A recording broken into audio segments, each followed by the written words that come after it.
우리가 이 땅에 살면서 어떻게 하면 높아질 수 있는가? 높아짐의 비결, 그렇게도 생각할 수 있겠습니다. 왜냐하면 우리 예수님을 믿는 사람들은 예수님을 닮아서 예수님이 가시는 그 길을 따라가는 것이 우리 예수 그리스도를 믿는 성도들의 삶에 옳은 방법이라고 할 수 있기 때문입니다. 그래서 예수님이 어떻게 높아지셨는지 그것을 깨달아 알며 그 예수님의 삶을 따라가고 본받는 자들은 기필코 예수님처럼 높아지는 그런 은혜가 있을 것입니다. 우리가 살아가는 이 삶이 참으로 높아지고 가치 있는 그러한 삶을 누구나 다 원하지 않습니까? 우리가 본문을 이렇게 읽어볼 때 개화를 살펴보면은 우리 인간들이 십자가에 못 박아 죽이신 그 예수님을 하나님은 오른손으로 높이셨다고 하는 것입니다. 우리 영의 세계라고 하는 것은 신앙생활은 우리가 생각하는 그 상식을 뛰어넘고 전혀 역설적인 모순적인 이러한 논리로 되어 있습니다. 세상의 지식과 지혜로는 도저히 이해할 수 없는 일입니다. 우리는 그 인간으로 오신 예수님을 오해하고 그를 머리끄댕이를 잡아다니고 발길질하고 얼굴에 침을 뱉고 끝내는 그를 십자가에 못 박혀 죽게 하는 그러한 잔인한 행동을 하며 그를 무시했지만은 하나님은 그 우리가 무시해서 십자가에 못 박아 죽인 그 예수님을 오른손으로 높이 올리셨다고 하는 것입니다. 우리는 이 시간을 통해서 하나님의 그 오른손이 의미하는 바는 무엇이고 십자가에 못 박힌 예수 또 그 십자가에 못 박힌 예수님을 하나님께서 주와 그리스도로 삼으셨다고 하는 것 그것이 의미하는 바를 생각하면서 우리도 또한 예수님처럼 잠깐 왔다 가는 세상이지만은 가치 있고 참으로 높아지는 그런 삶을 살기를 바라는 마음으로 이 말씀을 함께 은혜 나누려고 합니다. 우선 하나님의 오른손에 대해서 살펴보면요, 그 하나님의 오른손이라고 하는 것은 권능과 통치권을 나타낸다고 하는 것입니다. 33절에 보면 하나님이 오른손으로 예수를 높이심에 이렇게 말하고 있습니다. 오른손은 똑같은 손이지만은 오른손은 왼손보다 몸에서 더 우월하다고 하는 것입니다. 하나님의 오른손은 권능을 표현합니다. 하나님이 나사렛 예수님을 권능으로 높이셨습니다. 여기 35절에서 내 원수로 발등상이 되게 하기까지 너는 내 우편에 앉아있으라. 발등상이 된다고 하는 것은 완전히 고꾸라져서 항복하는 것을 말합니다. 죽음에서 부활 승천하신 예수님은 참으로 새로운 영적 세상에서 최고의 통치자가 되도록 하나님께서 오른손으로 높이시고 위임하시고 그러한 권한을 부여하셨다고 하는 것입니다. 하나님의 오른손은 참으로 하늘과 땅에 있는 모든 권세를 포함하는 높은 통치권입니다. 그 앞에서 당시에 그를 대항했던 유대인들, 로마인들은 모두 정복당하고 죄와 사탄의 세력들은 끝내 모두 쫓겨나고 멸망당하게 되는 것입니다. 무엇보다도 군주로 다스리는 나라와 권능이 모든 이름 위에 예수님의 이름이 있습니다. 그 보좌는 하나님과 어린 양의 보좌라고 불립니다. 죽임을 당한 그 어린 양, 그가 이제 영광의 중심에 서서 하나님 우편에서 빛으로서 이 세상과 어두움을 낱낱이 바라보고 계신다고 하는 것입니다. 이제 하나님의 오른손은 친밀한 인간관계를 나타내고 있습니다. 우리가 낯선 사람, 모르는 사람, 처음 보는 사람이지만은 그와의 어떤 친밀한 관계를 나타낼 때 오른손을 내밀어서 악수를 하는 것을 보게 됩니다. 그 악수를 한다고 하는 것은, 악수를 청한다고 하는 것은 나에게 아무런 어떤 무장을 하지 않았다라고 하는 그런 의사를 표현하는 것입니다. 우리가 참으로 이 악수를 한다고 하는 것은 그 악수를 할 때 그 기전을 갖다가 이렇게 살펴보았는데, 뇌에서 악수를 하는 동안에 그 뇌에 변화되는 그 상황을 추적해보면 무언가 사회성을 담당하고 있는 그 부분에서 상대방에 대한 호감을 높이는, 그리고 인간관계를 보다 친밀하고 가깝게 하는 그런 현상이 관찰된다고 하는 것입니다. 우리가 악수를 경우에 따라서는 왼손으로 하는 경우에는 무례하다고 하는 것입니다. 그것이 중동이라든지 아랍권, 일부 동남아 그런 국가에서 보게 되면은 왼손은 주로 이물질이라든지 배변을 보고 나서 밑을 닦는 데 사용하는 그런 역할을 많이 하게 됩니다. 그래서 이 악수를 할 때는 대개 오른손으로 하게 되고, 인도네시아 같은 나라에서도 학교에서 악수를 할 때 선생님 앞에서 왼손을 내밀게 되면 그에게 다시 교육하기를, 얘야 오른손으로 악수하는 것이 좋단다, 이렇게 가르친다고 합니다. 우리가 악수를 자신 있게 하면 입사 시험을 볼 때, 직장을 구할 때 면접에 통과할 확률이 높다고 하는 것입니다. 악수를 할 때 뭔가 자신감 있게 확신을 가지고 힘을 줘서 하는 것이 좋다고 하는 것입니다. 그냥 흐리멍텅하게 매가리 없이 이렇게 하면은 뭔가 그 사람이 자신감이 좀 부족하고 뭔가 맥이 빠져있는 그런 사람으로, 장래성이 좀 불확실한 그런 사람으로 볼 수 있다고 하는 것입니다. 참으로 면접 채용관들은 채용을 할 때 자신있게 손을 잡고 흔들면서 확신과 자신감을 보여주는 사람에게 점수를 높이 준다고 하는 것입니다. 우리 악수, 그것이 친밀한 인간관계를 나타낸다고 하면, 또한 주의 오른손은 영광과 기쁨과 행복을 나타낸다고 하는 것입니다. 히브리 1장 3절에 보면은 하나님의 영광의 광채시오, 죄를 정결하게 하는 일을 하시고 높은 곳에 계신 지극히 크신 이의 우편에 앉으셨느니라. 그가 이 땅에서 온갖 고난을 당하시고 십자가에 죽으셨는데, 그 보상으로서 이 땅에서는 참으로 당시의 그 십자가 처형이라고 하는 것은 가장 잔인한, 죄인에게 가하는 가장 참혹한 그런 처형의 한 방법이었지만은, 그만한 그 십자가를 순종으로 견디신 예수님에 대해서 하나님께서는 그 보상으로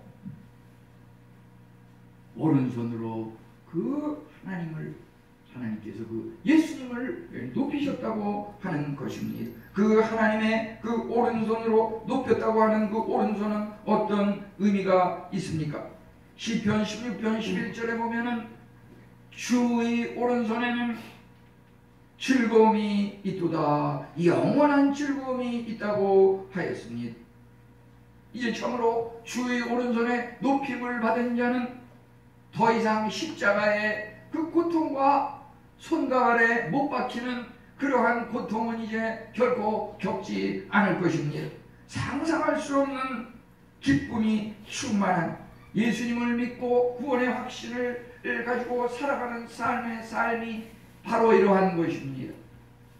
주의 오른손을 곁에 두고 늘 기쁘고 즐겁게 살아가는 그것이 바로 하나님의 오른손이 의미하는 우리 성도들에게 주어지는 높아짐의 특권이라고 하는 것입니다. 이제 예수님은 십자가에 못 박히셨습니까? 못 박히셨습니다. 왜 그렇습니까? 우리를 대신해서 예수님께서 십자가에 못 박히셨다고 하는 것입니다. 우리가 예를 들어서 누군가가 사랑하는 사람에게 잘못을 저질렀다고 할 때 나중에 뒤늦게 알고서 우리는 내 자신의 그 잘못을 저질렀던 그 행동에 대해서 뭔가 혐오감을 가지고 후회하지 않겠습니까? 여기 충실한 개에 대한 그런 이야기가 있습니다. 그 왕자가 하루는 사냥을 하고 집으로 돌아왔는데 아끼고 사랑하는 그 어린 아이가 눈에 보이지 않고 온데간데 없는데 그 개는 온 집안에서 키우는 그 개는 온통 피투성이가 되어 있는 것입니다. 아주 힘들어하고 있습니다. 사냥에서 돌아오니 왕자는 마땅히 있어야 할 자신을 반겨야 할 그 어린이가 눈에 띄지 않고 집을 지키는 그 개가 피투성이가 되어 있는 것을 보고서 생각하기를 이 개가 어린이를 잡아먹어서 이렇게 피투성이가 되어 있구나 이렇게 생각을 하고서 그 개를 향해서 칼을 휘두르면서 개를 죽였습니다. 그런데 나중에 알고 보니까 마을 사람들 중에서도 때로는 죽은 사람들이 있는데 늑대가 갑자기 내려와 가지고서 사람들을 닥치는 대로 해롭게 하고 죽이기까지 하는 것이었습니다. 이제 이 집으로 늑대가 들어와서 그 어린아이까지 잡으려고 하였습니다. 이 개는 참으로 이 어린아이를 보호하기 위해서 어린이를 품에 안고서 늑대에 대항하면서 피투성이가 되도록 그 어린이를 가슴에 품고 안고 보호하고 있었던 것입니다. 그렇기 때문에 이 왕자가 돌아왔을 때 그 어린이는 눈에 띄지 않았지만은 피투성이가 된 개가 보였는데 나중에 그 개를 자기가 죽였지만은 그 안에 나중에 보니까 어린이가 아주 안전하게 포근하게 보호되고 있는 것을 보고서 자기가 잘못한 그것을 갖다가 한없이 후회하면서 마음의 그 아픔을 느꼈다고 하는 이야기입니다. 우리들이 참으로 예수님에 대해서 행하였던 십자가에 못 박았던 우리의 행위는 어떠한 것인지요? 아무 죄가 없는 그 예수님, 죄를 알지도 못하는 그 예수님을 눈에 보이지 않는 그러한 세계에 대한 것을 전혀 알지 못한 채 십자가에 못 박아 죽이지 않았습니까? 그 예수님은 참으로 한 영혼을 살리기 위해서 십자가의 그 죽음을 마다 안고 우리를 품에 안아서 그 총칼의 위협 속에서도 우리를 보호하고 생명을 건지시는 그런 예수님이십니다. 예수님의 죽음이야말로 우리 인간에 대한 사랑을 보여주는 것입니다. 그럼에도 불구하고 이스라엘은 예수님을 참으로 거절하였고 예루살렘 주민들은 예수님의 죽음에 동의했습니다. 그들은 모두 예수님에 대해서 십자가에 못 박으라고 외치기도 하였습니다. 참으로 우리들의 행위는 예수님에 대해서 믿고 구원을 받았다고 일시적으로 고백을 하지만은 우리는 참으로 다시금 예수님을 십자가에 못 박는 그런 죄악을 반복하지는 않습니까? 참으로 하나님의 말씀, 그 경고라고 하는 것은 영의 눈을, 그 귀를 뜨고서 보고 들으면 천둥 소리와 같은 엄청나게 큰 그런 음성이지만 우리가 그 귀를 닫고 영적인 눈을 감고 있으면 그 하나님의 놀라운 예수님의 그 십자가 사랑을 전혀 깨닫지 못하고 계속해서 믿음을 거부하고 연기하고 있다고 하는 것입니다. 이제 예수님 십자가를 짊어지신 그 예수님에 대해서 하나님께서는 그 예수님을 통해서 성령을 부어주셨습니다.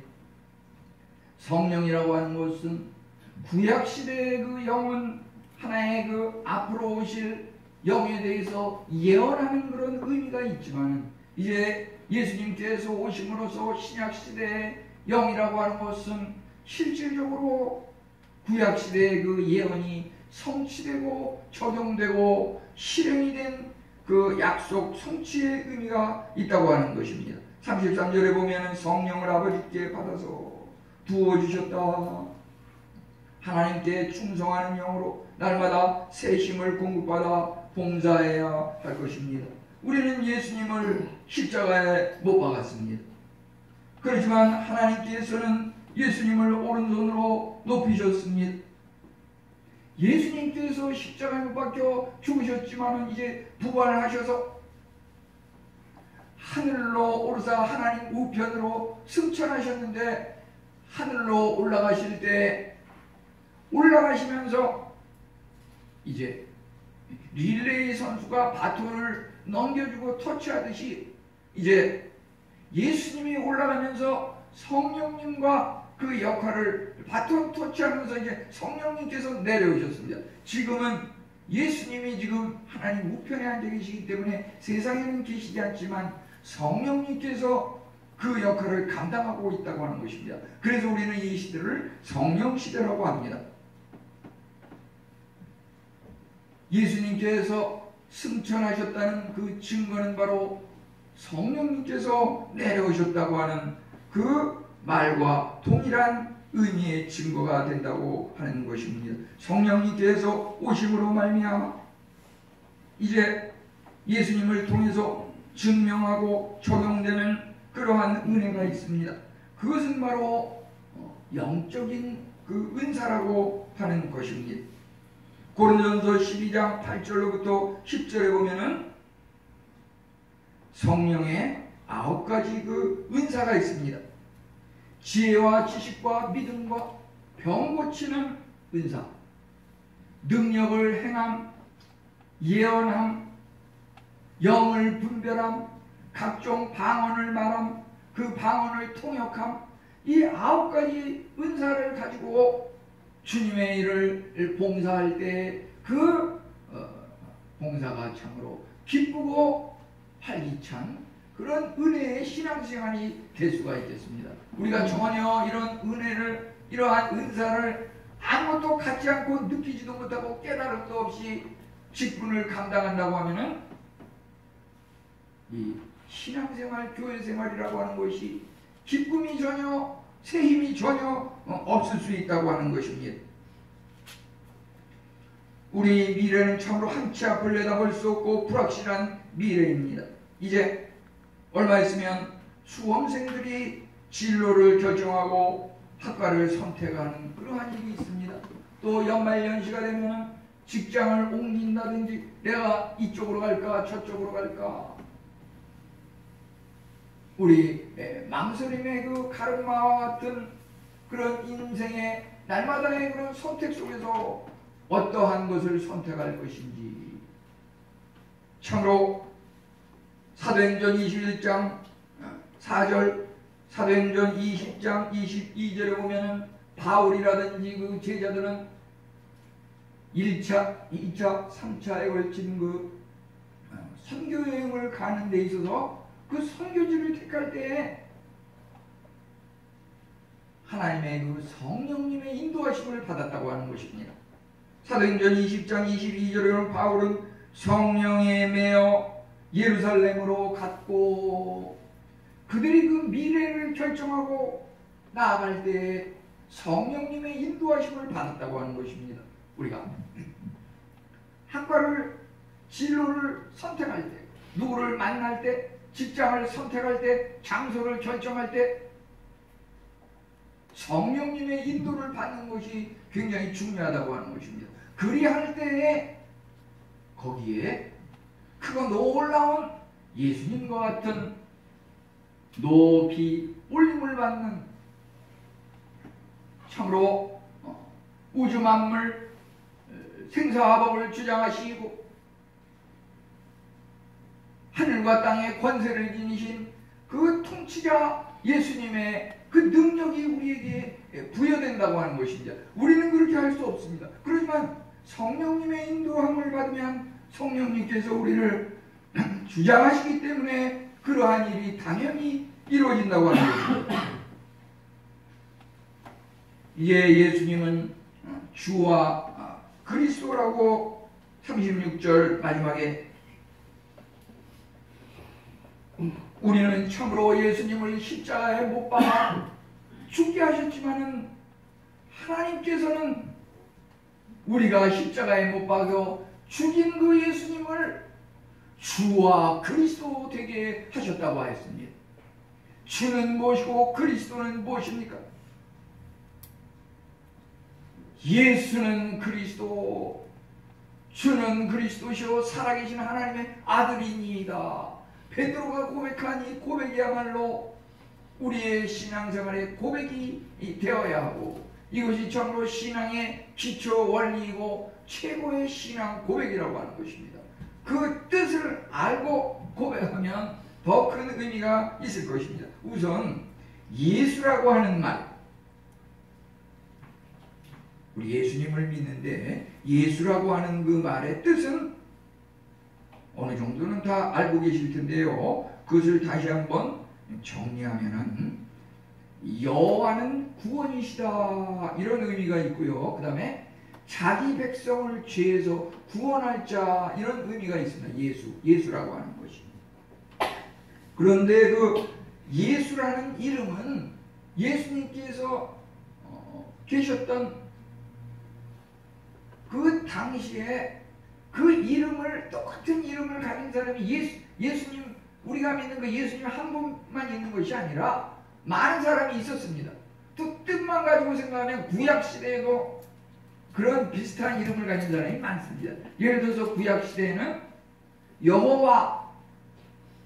여호와라고 하는, 우리가 믿는 여호와 하나님, 그 여호와라고 하는 것도 히브리 말인데 그 뜻이 구원을 하는 자라고 하는 그 의미가 들어가 있습니다. 또 히브리어 그 용어 중에서 여호수아, 우리가 여호수아서 그러는데 여호수아, 또 호세아서, 호세아, 이런 것들이 다 구원할 자라고 하는 그런 동일한 뜻을 지닌 말들입니다. 또 신약에 와가지고서 골로새 4장 11절에 보면은 유스도라 하는 예수가 너에게 문안하느니라. 똑같은 이름이지만은 이름이 똑같다 그래서 그 사람이 우리가 믿는 예수이고 그가 주이고 그가 그리스도가 될 수는 없습니다. 하나님께서 우리가 십자가에 못 박혀 죽인 그 예수를 주와 그리스도 되게 하셨느니라. 하나님께서 되게 하시는 그 그리스도, 그분만이 우리의 참 주이고 그리스도라고 하는 것입니다. 예수 그리스도는 그 복음서에서 마태복음에 2번, 마가복음에 2번, 요한복음에 2번 이렇게 나오고 있는데 이것이 복음서를 지나서 그 후에 여러 신약의 책에서는 그리스도 예수, 주 그리스도, 그리스도 주 이런 식으로 이렇게 이 이름이 사용되고 있는 것을 볼 수가 있습니다. 우선 그분이 주라고 하는 것은 무슨 말입니까? 모든 영역의 주인 된다고 하는 것입니다. 사도행전 2장 36절 우리가 읽은 그 십자가에 못 박은 그 예수를 하나님이 주와 그리스도 되게 하셨느니라. 참으로 갈보리에서 죽은 그 나사렛의 그 평범한 목수의 아들, 또 그도 그 직업이 목수라고 이렇게 마가복음 6장 3절에 마리아의 아들 목수 예수님에 대해서 그렇게 이야기하고 있습니다. 그 평범한 삶을 사는 그분이 어떻게 주와 그리스도가 될 수가 있겠습니까? 그렇지만 하나님은 그분을 주님으로 만드셨으니 로마서 14장 9절에 보면 그리스도께서 죽었다가 다시 살아나셨으니 곧 죽은 자와 산 자의 주가 되려 하심이라. 예수님은 참으로 그가 주가 되었다고 하는 것은 죽은 자의 주님이고 또 살아있는 자의 주님이라고 하는 것입니다. 세상을 위해서 생명을 주셨습니다. 그래서 세상의 주인이 되셨습니다.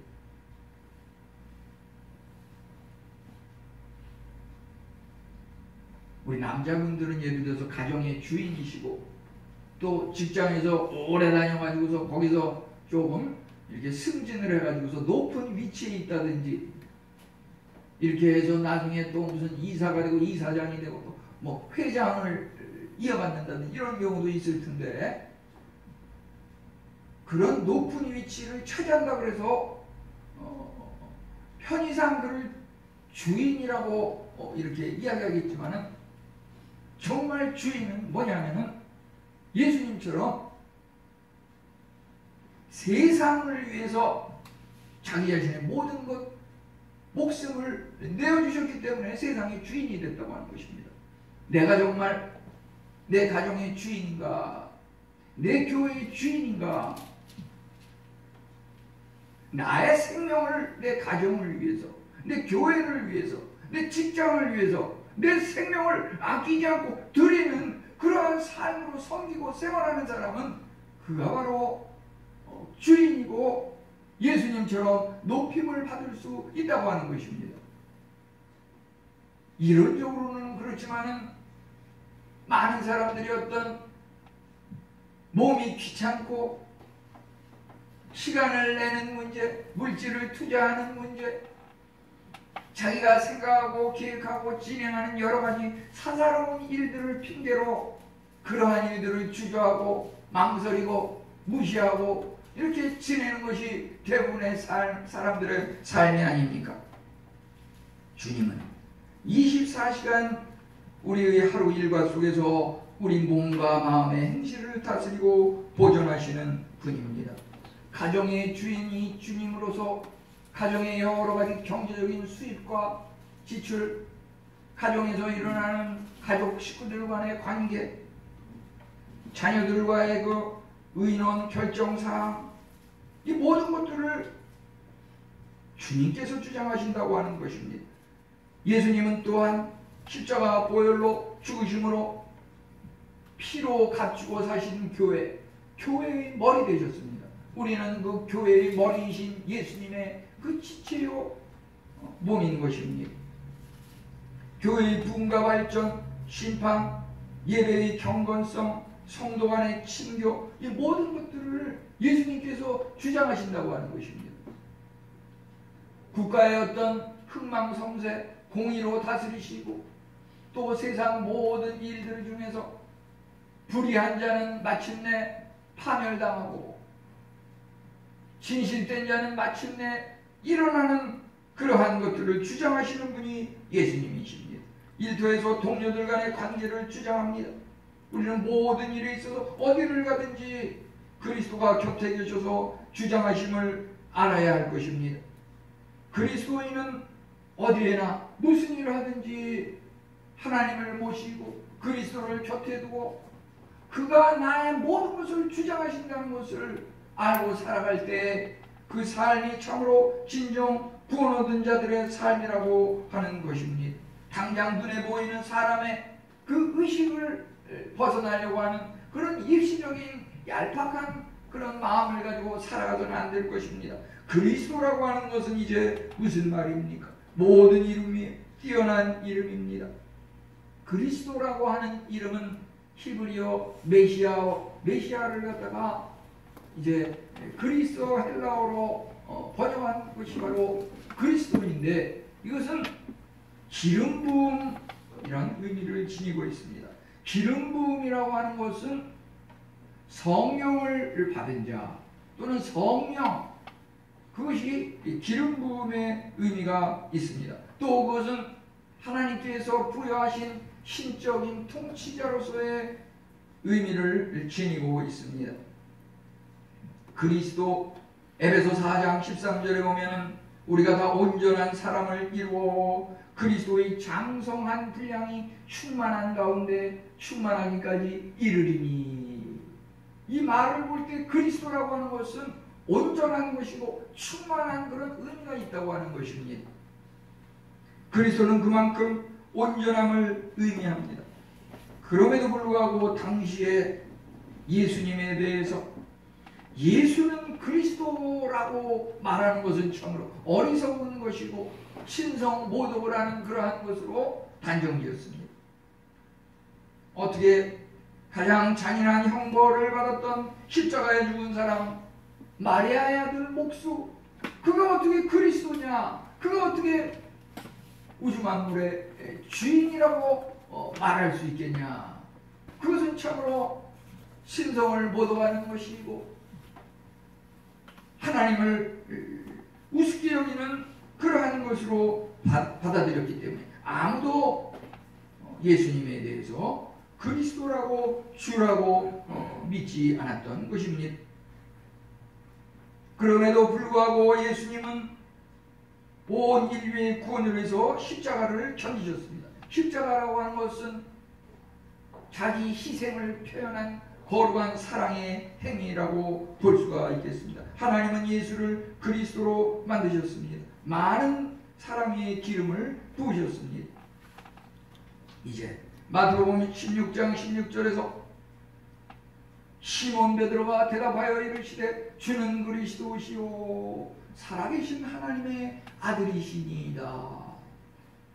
이와 같은 고백을 하였을 때 예수님께서 그 베드로의 고백에 대해서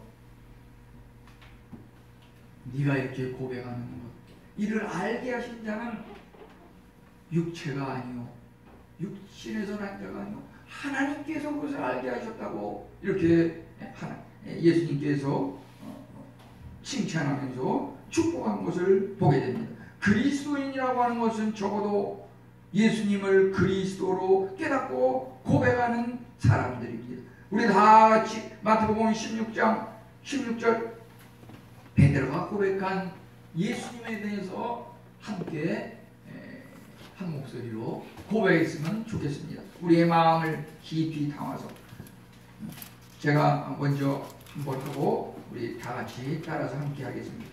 주는 그리스도시요 살아계신 하나님의 아들이시니이다. 다 같이 해보겠습니다. 시작. 주는 그리스도시요 살아계신 하나님의 아들이시니이다.